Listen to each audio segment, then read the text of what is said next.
दुरूद शरीफ की फजीलत।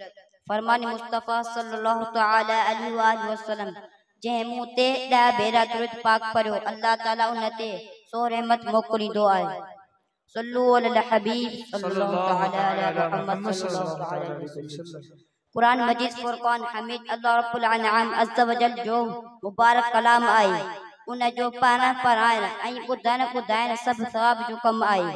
कुरान पाक जो हिकु अखर पाण ते 10 नेकियुनि जो सवाब मिले थो।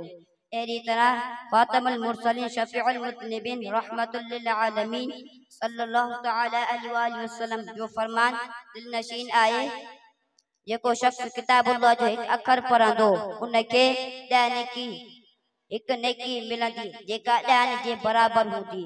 ऐं उहो नथो चयां अलिफ लाम मीम हिकु अखर आहे बल्कि अलिफ हिकु अखर लाम हिकु अखर ऐं मीम हिकु अखर आहे।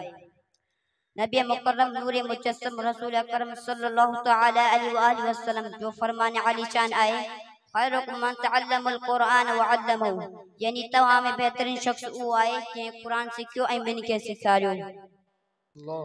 सैयदना अनस रज़ियल्लाहु तआला अन्हु खां रिवायत आहे त रसूल अकरम रहमत आलम नूर मुजस्सम शाह बनी आदम रसूल मुहतशम सल्लल्लाहु तआला अलैहि वसल्लम जो फरमान आलीशान आहे जंहिं शख्स कुरान पाक सिखियो ऐं सेखारियो ऐं जेके कुछ कुरान पाक में आहे उन ते अमल कयो कुरान शरीफ उन जी शफ़ाअत कंदो ऐं जन्नत में वठी वेंदो। सल्लु अलल हबीब सल्लल्लाहु तआला अला मुहम्मद सल्लल्लाहु तआला अलैहि वसल्लम।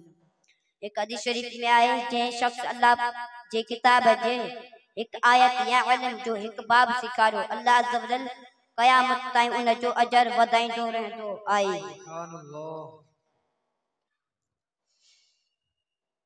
अल्लाह अज़्ज़ व जल ज़मीन वारनि ते अज़ाब करण जो इरादो फरमाए थो पर जॾहिं ॿारनि खे कुरान पाक पढ़ंदे ॿुधे थो त अज़ाब खे रोके छॾे थो।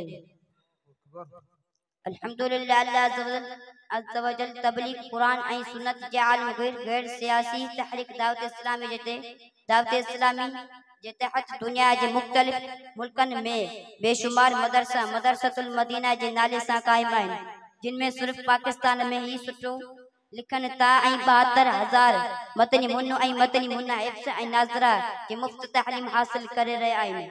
पिण केतिरई मस्जिद ऐं मुख़्तलिफ़ जायुनि ते मदरसतुल मदीना बालिगान जो भी एहतमाम कयो वञे थो जिन में ॾींहनि जो कमकार में मसरूफ़ रहण वारनि खे आम तरह निमाज़ इशा खां पोइ तक़रीबन 40 मिंटनि ताईं सही कुरान पाक पढ़ण सेखारे वञे थो।